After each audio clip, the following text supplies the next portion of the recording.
கருணாநிதி யார், எம்ஜிஆர் என்பது இந்த மக்களுக்கு நன்றாக தெரியும்.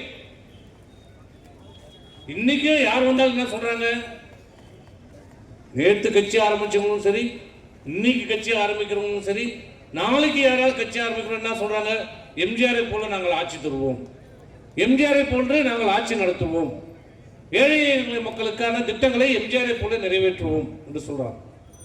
யாராவது ஒருத்தர் தப்பி தவறியாவது கருணாநிதி மாரி நாங்கள் ஆட்சி தருவோம் யாராவது சொல்லி கேள்விப்பட்டிருக்கிறீங்களா?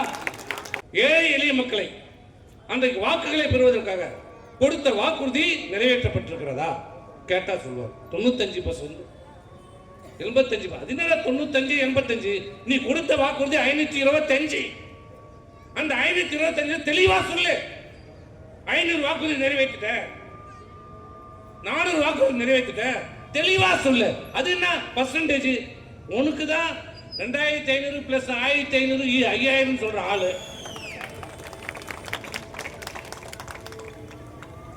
2500 பிளஸ் 1500 நான் சொன்ன அந்த 5000 கொடுத்துருங்க. ஏன் கொடுக்க கூடாதா? யாரு இவரு? இப்படிப்பட்ட முதலமைச்சரை நாம் பெற்றிருக்கிறோம்.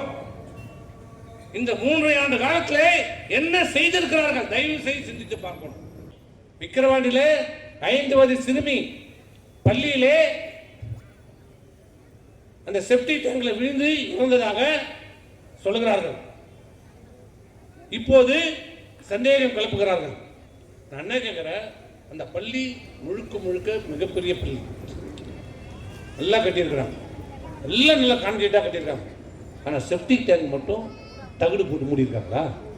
என்ன யாரை ஏமாற்றுறீங்க?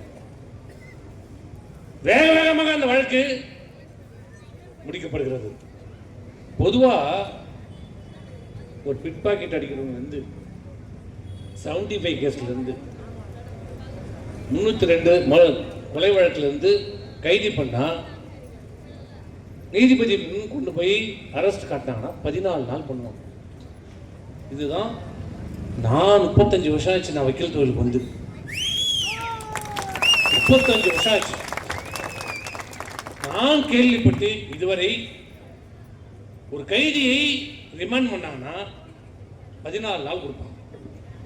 ஆனா இதுதான் அதிசயத்திலும் அதிசயம், நீங்க பார்த்துடாத அதிசயம், இந்த திராவிட மாற்றத்தினுடைய அதிசயம். 7 நாளோ 8 நாளோ தான் ரிமாண்ட் கொடுக்குறாங்க. 7 நாள். அந்த சம்பந்தப்பட்ட கைது செய்யப்பட்டவர்கள் என்ன நீ சிறைக்கு போனாங்களா? இல்ல. 5 வயது சிறுமி இறந்திருக்கிறாங்க. கைது செய்யப்பட்டவர்கள் சொகுசாக மருத்துவமனையில் அனுமதிக்கப்படுகிறார்கள். 10வது நாள் எல்லாம் பெயில்ல விட்டாங்க. இதுதான் திராவிட மாடல் ஆட்சி. பெண்களுக்கு பாதுகாப்பில்லை, பெண் பிள்ளைகளுக்கு பாதுகாப்பில்லை, மாணவ மாணவிகளுக்கு பாதுகாப்பில்லை. சமூக நீதி என்று பேசிக்கொண்டு இன்றைக்கு ஒரு குடும்பம் வாழ்வதற்காக இன்றைக்கு ஆட்சி நடைபெற்றுக் கொண்டிருக்கிறது.